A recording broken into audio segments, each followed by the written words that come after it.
న్యాయం జరిగింది.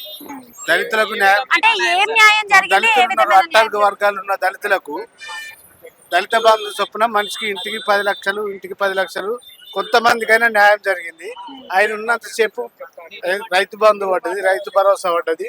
అన్ని రకాల పేదలకు సంతృప్తిగా ఉన్న ప్రభుత్వం ఏదంటే కేసీఆర్ ప్రభుత్వం. అని కూడా ఈయన ఇంతవరకు ఏది స్టార్ట్ చేసింది లేదు. ఇప్పుడు 14 నెలల పీరియడ్లో ఆయన స్టార్ట్ చేసింది ఏం లేదు. ఆయన ఇది చేస్తాం అది చేస్తాం అంటే ఇప్పుడు ఆడలకు 2500 ఇస్తామన్నాడు. ఆ 2500 ఎక్కడిది? తులం బంగారం ఇస్తానన్నాడు. ₹1,00,000 ఇచ్చి తులం బంగారం ఇస్తానన్నాడు. అది లేదు, ఏది లేదు. మభ్య పెట్టుడు, పేదలను అన్యాయం చేస్తుడు తప్పితే ఇంతవరకు ఈ ప్రభుత్వంలో పేదలకు జరిగిన న్యాయం అయితే ఏం లేదని నేను. అంటే ఇప్పుడు ప్రీవియస్ గవర్నమెంట్ లో విద్య ఏ విధంగా ఉంది, ఇప్పుడు విద్య అనేది ఏ విధంగా ఉంది? ఇప్పుడు 10 లక్షలు పెంచిండు బీమా.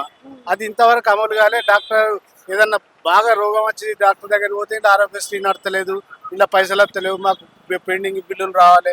మొన్న రీసెంట్లీ మా చిన్నబాబుని తీసుకుపోయినప్పుడు కూడా పెండింగ్ బిల్లులు రావాలి. అట్లా ఆరోగ్యశ్రీ వచ్చేదాకా, ఆరోగ్యశ్రీ వచ్చి అప్రూవల్ అయ్యే వరకు ఉన్న మనుషులు పోతారు. అది జల్ది చేయమను. జల్ది చేస్తే మేము ప్రభుత్వం మా సొంత పేదలకు న్యాయం చేస్తే మేము ప్రభుత్వాన్ని అది చేస్తాం.